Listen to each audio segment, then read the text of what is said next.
Bon dia. Avui hem començat parlant de feblesa, no? Feblesa física, feblesa emocional, però hi ha una tercera feblesa que també estaria interessant comentar, i és la feblesa de l'intel·lecte, no? Segurament vosaltres no teniu aquesta feblesa, però molta gent sí que la té. I per això, en aquest matí, m'agradaria començar parlant acerca de la Tierra plana. Y es el título de la reflexión de esta mañana. La Tierra es plana. Seguro que si yo os digo esto, si yo os explicara que la Tierra es plana, vosotros diríais, es una tontería, está más que comprobado que la Tierra es redonda. Pero hay mucha gente, hoy en día, mucha gente que dice que no, que la Tierra es plana, que cómo es posible que la Tierra sea redonda porque la gente que está en los lados y la gente que está debajo se caería. ¿No? Y usan este razonamiento y dicen, no, la Tierra tiene que ser plana. La lógica dice que la Tierra tiene que ser plana. Y eso es interesante y me gustaría que me acompañaseis a pensar un momento acerca de esto, acerca de esta idea. La Tierra plana. Vosotros pensáis que la Tierra es redonda, espero, ¿no? Todos los que estáis aquí, espero que al menos hasta aquí estamos todos de acuerdo, ¿no? Y hace muchísimos años, cientos, miles de años, en una pequeña aldea, no una aldea, era una ciudad ya importante de Grecia, llamada Mileto. Era un grupo de griegos ahí que pensaban, reflexionaban, eran científicos. Y allí, en Mileto, la gente empezó a afirmar que la Tierra era redonda. O sea, había unas personas que no entendían cómo era la Tierra, pero decían, la Tierra tiene que ser redonda. Los filósofos griegos presocráticos, antes de Sócrates, ya afirmaban, intuían, pensaban que probablemente la Tierra fuese redonda. Filósofos griegos, ¿eh?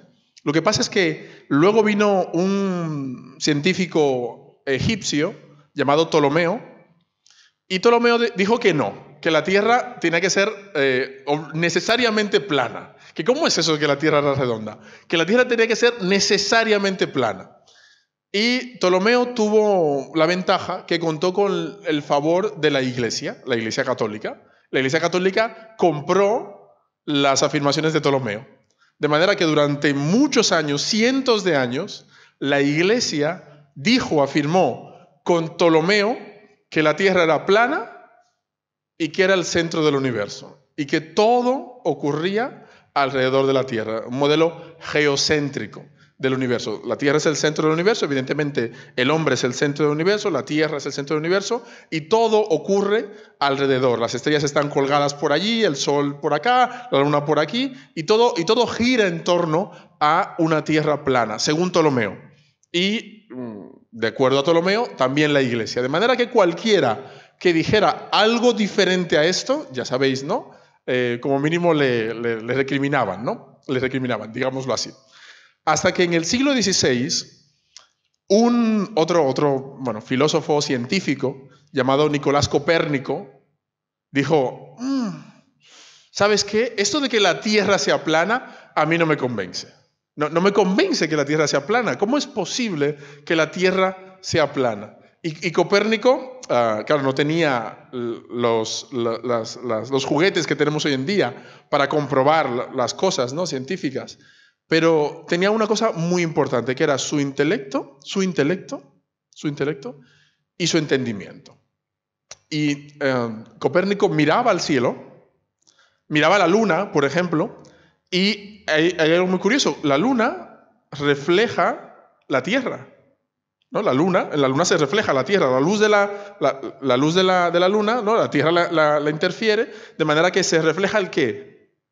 Una circunferencia, algo redondo. Entonces Copérnico decía, no es una clase de astronomía, no os preocupéis, tiene un sentido, todo este rollo tiene un sentido, ya veréis. Y Copérnico decía, yo sé que la Tierra es redonda porque su circunferencia he visto reflejada en la luna. Fijaros lo que decía Copérnico. Entonces la Iglesia vino y dijo, Copérnico, ven aquí, tú dices que la Tierra es redonda, ¿verdad? No puede ser. Ptolomeo demostró hace muchos años que la Tierra es plana, la Tierra no puede ser redonda. Y entonces Copérnico dijo, pero es redonda, o sea, yo os lo demuestro con la ciencia o lo demuestro. Y la iglesia dijo, ¿qué es eso de ciencia? No, no, no. La iglesia dice y afirma que la tierra es plana. Y la tierra es plana y ya está. Y aquí se acabó. Y entonces se hacía una cosa muy curiosa. Hay un latinismo que dice, Roma locuta causa finita. Es decir, cuando Roma habla, se acaba la discusión, ¿no? Y la iglesia pues decía lo mismo, iglesia locuta, causa finita, ¿no? Lo que dice la iglesia, ya está, ¿no? Y por eso aquella frase también con la iglesia hemos topado, ¿no? Cuando la iglesia dice algo, tú callad y ya está. Así que a Copérnico se le animó, mira, o te retractas de que la Tierra es redonda, o tendremos que juzgarte y matarte. Entonces tú decides, ¿no? Tus ideas o tu vida. Y entonces, claro, Copérnico dijo, bueno, pues... no sé, o sea, ya me lo pensaré, ¿no? Y al final, pues como toda gente en aquella época, pues aunque afirmase de boca para afuera que no, que la Tierra era plana, él seguía afirmando, seguía insistiendo, seguía enseñando que la Tierra era redonda y que no era el centro del universo, sino que giraba alrededor del Sol. ¿Por qué comento esto en esta mañana? ¿Por qué introducir el tema de esta mañana con la discusión de la Tierra, que la Tierra es plana? Porque hoy en día mucha gente piensa que la Tierra es plana. Hoy en día, durante muchos años, esta afirmación como que no era muy popular, pero en la época que estamos viviendo, en la época de Donald Trump como presidente de Estados Unidos, de Jair Bolsonaro como presidente de Brasil, y de todos estos populismos que hoy en día están en boga, parece ser que la irreflexión, las afirmaciones sin fundamento están de moda. Y cualquiera puede decir algo y tú tienes que respetarlo porque es lo que yo creo, o sea, no me puedes contradecir. Tienes que respetarme, aunque diga una tontería, ¿no? Y hay un grupo muy influyente y cada vez más creciente de tierraplanistas, de gente que piensa que la Tierra es plana. Y ya se ha comprobado que la Tierra no es plana, pero sigue habiendo gente que se deja engañar y que mantiene la inercia de que la Tierra es plana. Y en esta mañana me gustaría que reflexionásemos, que pensásemos, los que estamos aquí, acerca de cuántas veces nos dejamos engañar. ¿Cuántas veces pensamos en tierras planas? ¿Cuántas veces compramos discursos irreflexivos? ¿Cuántas veces la inercia de lo que se nos ha enseñado, se nos ha dicho o lo hemos escuchado, lo pensamos sin detenernos y reflexionar acerca de ello?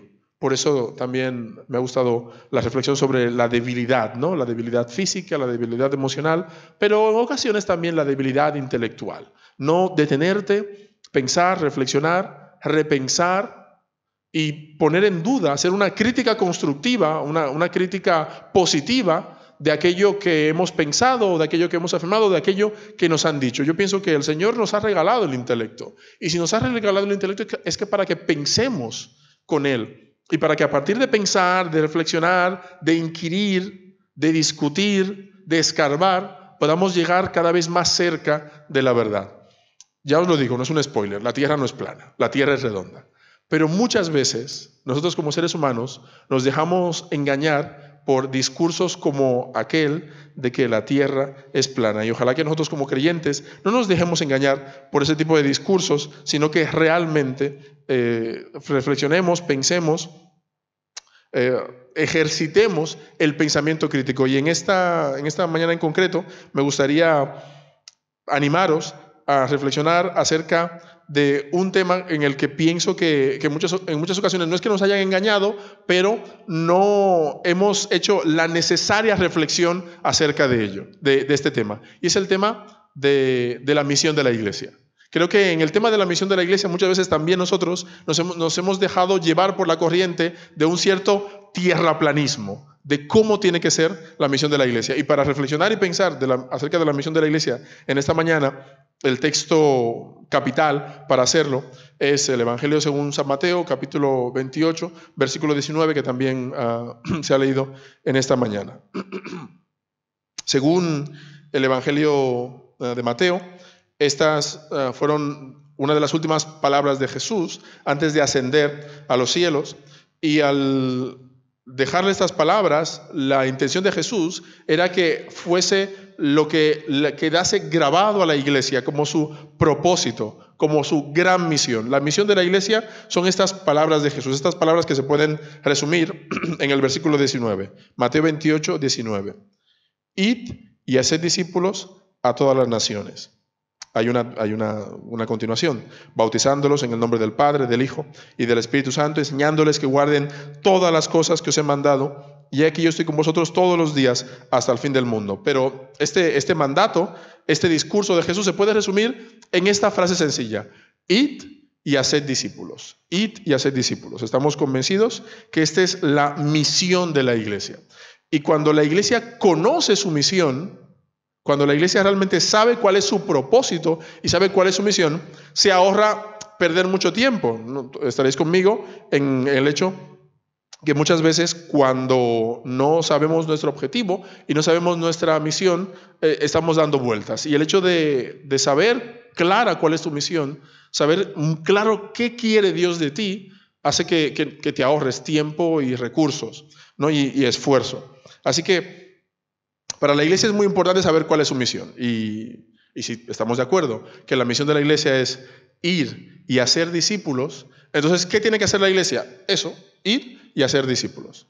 Ahora, ¿por qué he empezado hablando de los discursos tierraplanistas y de la facilidad que muchas veces tenemos las personas para dejarnos engañar? Porque creo que en el tema de la misión de la iglesia, entre paréntesis, ir y hacer discípulos, muchas veces hemos seguido una inercia que no ha favorecido esta misión. Y ahora os lo comento y me diréis qué pensáis acerca de ello. La misión de la iglesia es ir y hacer discípulos, pero muchas veces nosotros como iglesia hemos pensado que la misión de la iglesia era que viniera la gente y que creyera lo que nosotros creemos. En lugar de ir y hacer discípulos, venid y creed como nosotros. Que es todo, no sé si veis, ¿no? Es prácticamente todo lo contrario. En lugar de ir y hacer discípulos, venid y creed como nosotros. Y por eso en esta mañana vamos a reflexionar un poco acerca de la misión de la iglesia y cómo la misión de la iglesia hoy en día debemos repensarla, debemos reflexionarla realmente, debemos acercarnos a ese mandamiento de Jesús, ir y hacer discípulos de una manera honesta, de una manera sincera, realmente reconociendo que en muchas ocasiones la iglesia se ha dejado llevar por la inercia de un cierto terraplanismo en este tema y detenernos y decir, realmente nuestra misión como iglesia, ¿cuál es? ¿Qué es lo que tenemos que hacer? Mirad, en primer lugar, Jesús habla de ir. ¿Qué quiere decir que tenemos que ir? La misión de la iglesia, la misión del creyente es ir. Y esto de ir tiene que ver con dejar a un lado muchas veces nuestra comodidad, nuestra zona de confort y acercarnos a la gente que está lejos de Dios. Y esto es muy importante, porque esto es justamente lo que hacía Jesús. Si pensamos en Jesús y en cómo Él vivió, nos vamos a dar cuenta que Jesús tenía dos formas muy concretas de relacionarse con las personas. En la época de Jesús había una institución que se llamaba el templo, que el templo era como el lugar donde estaba la presencia de Dios. Y en la medida en que tú pudieses acercarte al templo, significaba que estabas más cerca de Dios. Al templo, ¿quién se podía acercar? Solamente se podía acercar, podían estar dentro solo los sacerdotes, que eran normalmente hombres. Ya está. Eso excluye a la mitad de la población. Pero si aparte eras pobre, no te podías acercar. Si aparte estabas enfermo, no te podías acercar. Y si eres extranjero, no te podías acercar. Así que estar cerca de donde se supone que está la presencia de Dios era una realidad excluyente. Y Jesús entra en escena. Allí entra en escena Jesús en ese mundo donde el lugar donde se supone que está Dios era un lugar excluyente. Y donde la inmensa mayoría de las personas estaban alejadas de ese lugar. Y entonces, ¿qué hace Jesús? Jesús se acerca a la gente que está lejos de Dios. Eso es ir. ¿Veis? O sea, Jesús está aquí en medio. Él puede acercarse al templo, es varón, era reconocido como una persona, un rabino, un maestro, así que de alguna manera podía acercarse. Había nacido en un lugar un poco sospechoso, allí en Galilea, se había criado, así que esto no lo tenía muy claro, pero bueno, la mayoría de las cosas sí que le reconocían que al menos podía acercarse. Y Jesús podía acercarse a donde se supone que estaba la presencia de Dios, pero en lugar de acercarse a donde se supone que está la presencia de Dios, Jesús toma la presencia de Dios, que es Él, y la acerca a la gente que está lejos de esa presencia. Por eso cuando Jesús le dice a sus discípulos, id, le está diciendo exactamente eso. Le está diciendo, ¿sabes qué? La gente que está lejos, la gente que no cree, la gente que está marginada, la gente rechazada, la gente enferma, la gente dolida, esa es la gente a donde tenemos que ir, a donde tenemos que acercarnos. No tenemos que pensar, pedir o exigir que la gente venga a donde está nosotros, sino que la misión de la iglesia es ir a donde están las personas. Y cuando pensaba acerca de este tema y de la facilidad como muchas veces la iglesia nos hemos dejado engañar por ese terraplanismo de no, que ellos vengan, muchas veces las iglesias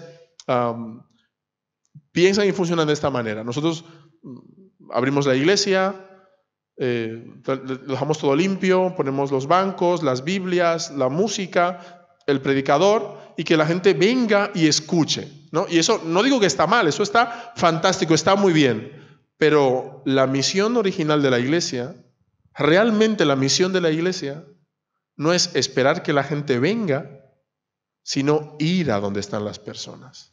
Y allí a donde están las personas, llevarles la luz y el consuelo del Evangelio. Esa es la misión de la iglesia. Empezaba diciendo que cuando una persona conoce su misión, entonces ahorra mucho tiempo y mucho esfuerzo. Porque en muchas ocasiones nos vamos dando vueltas y vueltas y vueltas en nuestra misión y decimos, ¿y por qué la gente no cree? ¿Y por qué la gente no se convierte? ¿Y por qué la gente no viene a la iglesia? A lo mejor la pregunta no es esa. A lo mejor la pregunta no es ¿por qué la gente no viene a la iglesia? La pregunta es ¿por qué la iglesia no va a las personas? Ese es el mandamiento del Señor. Id. El Señor también nos dio un segundo mandamiento. El segundo mandamiento es hacer discípulos. Y este mandamiento es muy interesante, hacer discípulos. Porque también durante mucho tiempo el hacer discípulos se pensó que era algo así como tener un recipiente y llenarlo con un contenido, ¿no? Se pensó que eso era el discipulado. Tú tienes un recipiente, tienes una botella, ¿no? Tienes una jarra y tienes el agua y entonces le echas el contenido hasta que el recipiente se llena y cuando se ha llenado ya has hecho un discípulo y te puedes dedicar a otro recipiente. Esa era la idea, ¿no? de hacer discípulos. Hoy en día, que tú vengas, te acerques a una persona y le digas, mira, todo lo que has pensado, has creído y has vivido durante toda tu vida, estabas erróneo. Yo te voy a indicar realmente lo que tú necesitas saber y cómo tú tienes que vivir y cómo tú tienes que creer. Tú te acercas a alguien diciéndole eso y la gente te rechaza. ¿Sí o no? Seamos honestos. O sea, si nada más acercarnos a la gente le decimos esto, durante toda tu vida has vivido en una mentira, aunque puede que sea verdad. Pero tú te acercas diciéndole esto. Durante toda tu vida has vivido en una completa mentira. Te han engañado. Has vivido mal. Eres un pecador que ha estado 40 y pico de años viviendo en pecado. Y ahora yo, desde mi superioridad moral e intelectual, te voy a indicar lo que tienes que pensar, lo que tienes que vivir, cómo tienes que vivir y cómo tienes que actuar. Esta forma de hacer discípulos, de discipulado, al fin y al cabo, hace que la gente rechace el Evangelio. Así que cuando el Señor nos manda a ser discípulos, ¿a qué se está refiriendo? Yo pienso que ir y hacer discípulos son dos mandamientos que tienen que ver con lo mismo. El discipulado no es tanto coger un recipiente, coger una mente, por ejemplo, vaciarla de todo y llenarla con algo nuevo, con un dogma, con una doctrina, con un credo o con una declaración de fe. No pienso que eso sea discipulado. Discipulado es impactar la vida de las personas así como Jesús lo hizo. Eso es discipulado. El discipulado al estilo de Jesús es poner a las personas, a los seres humanos, a los hombres, a las mujeres y a los niños como lo más importante de la misión del creyente y de la iglesia. Poner a las personas como lo más importante. Eso es discipulado. Es el discipulado que encontramos en los evangelios. En la década de los 90 hubo un presidente de Estados Unidos llamado Bill Clinton. Supongo que os acordáis de él. Es famoso por otras cosas, por cosas negativas, Bill Clinton. Fue un buen presidente a nivel económico, se dice que fue un buen presidente. Yo era un adolescente, ya en ese tiempo tenía intereses políticos, así que leía el periódico y veía las noticias que salían sobre él. Y ha pasado a la historia por otras cosas negativas, ¿no? Bill Clinton. Pero durante una campaña, durante una de las campañas que hizo, el lema que tomó para su campaña fue First the People, primero la gente. Esa fue su campaña. Y a mí me llamó mucho la atención. O sea, primero la gente. ¿Qué quiere decir primero la gente? Que toda la política, todo el discurso, todas las acciones y todo el presupuesto tienen que ir encaminado al bienestar de las personas. Lo primero, lo central y lo más importante no es la política, el discurso, las infraestructuras, sino las personas. Y tenemos que reconocer, y lo reconozco, que muchas veces la Iglesia no ha practicado esta política de primero la gente. Muchas veces la Iglesia ha practicado la política primero la actividad, primero las actividades. Mirad, yo vengo de una iglesia muy tradicional, muy tradicional. Y en esta iglesia muy tradicional, yo me convertí cuando tenía 10 años y hacíamos cultos cada día en la iglesia, cada día. Los domingos de 9 a 12. Y de 8 a 9 de la noche. Los lunes había reunión de señoras, que le llamábamos culto de damas. Me encanta ese nombre, culto de damas. No, suena como muy bonito, ¿no? Los martes estudio bíblico. Los miércoles no, los miércoles teníamos ahí descanso, ¿no? Los jueves teníamos culto evangelístico por las casas, y los viernes reunión de oración en la iglesia, y los sábados reunión de jóvenes, que prácticamente era toda la tarde. Y los domingos vuelta a empezar. De 9 a 12, de 8 a 9, lunes, martes, miércoles no, jueves sí, viernes sí, sábado sí. De manera que te pasabas todo el día en la iglesia, todo el día en la iglesia, todos los días, ¿no? Y claro, al final llegas a pensar que tu relación con Dios depende de cuántas veces vayas a la iglesia a la semana.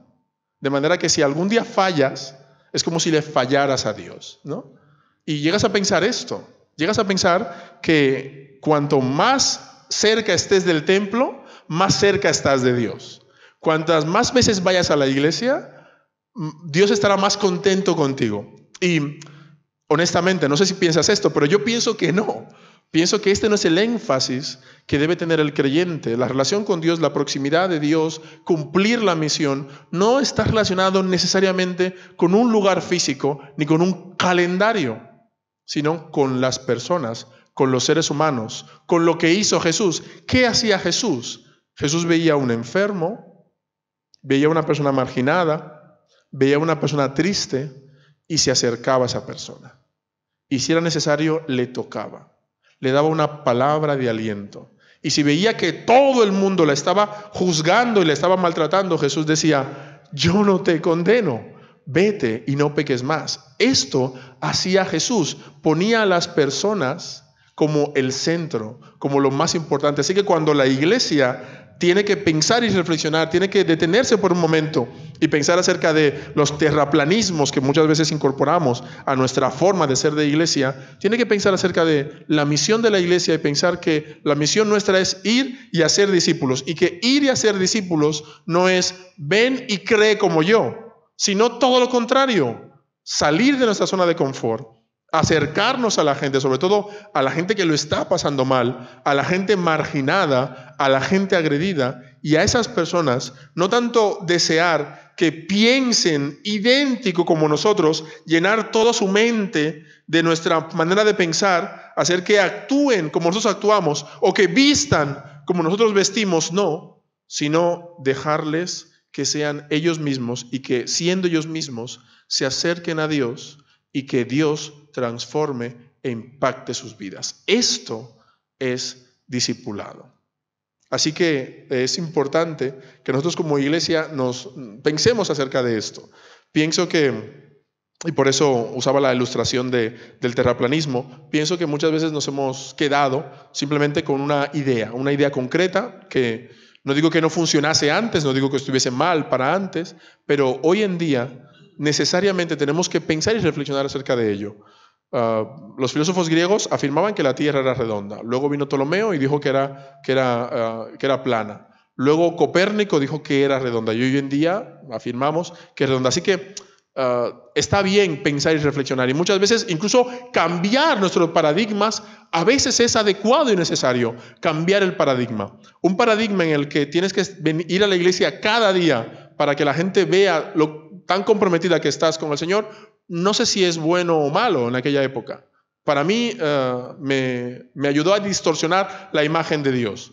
Y al final tuve que encontrarme con otro Dios, con un Dios diferente, con un Dios que no fiscalizaba cuántas horas pasabas en la iglesia, sino con un Dios que fiscalizaba cuán honestamente te acercabas a Él. Y para mí, ese Dios es mucho mejor que el Dios que fiscaliza cuántas horas pasas en la iglesia o cuánto tiempo estás haciendo actividades para la iglesia. No digo que sea negativo, pero muchas veces ese Dios reflejado en el calendario es un Dios mucho menos misericordioso que el Padre de Jesús, que Él intenta reflejarnos, intenta enseñarnos en los evangelios. Así que es necesario que nos detengamos, y ahora posiblemente en la época estival es un buen momento para eso, para detenernos y pensar qué estamos haciendo con nuestra misión.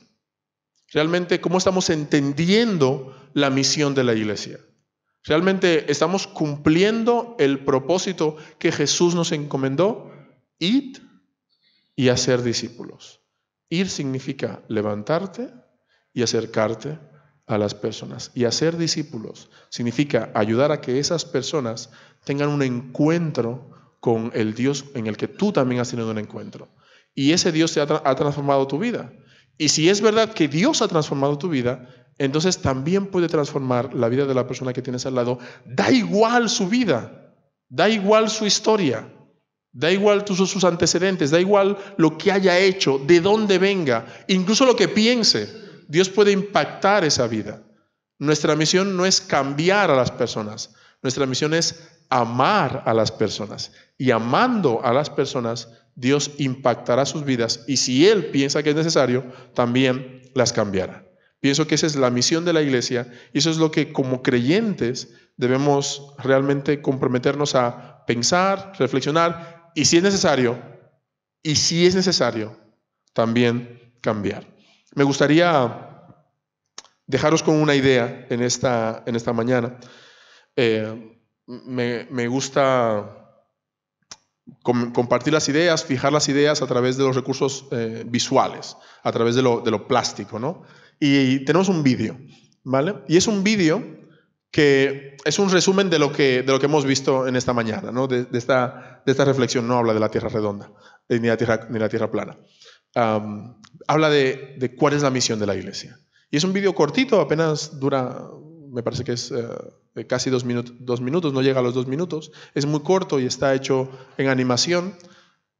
Y el hecho de que esté hecho en animación puede parecer a veces que sea como poco serio, ¿no? Pero aunque es un vídeo, son unos dibujos, este vídeo refleja lo central y más importante del Evangelio.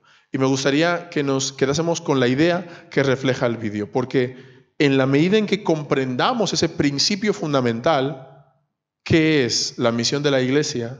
¿Qué significa id y hacer discípulos?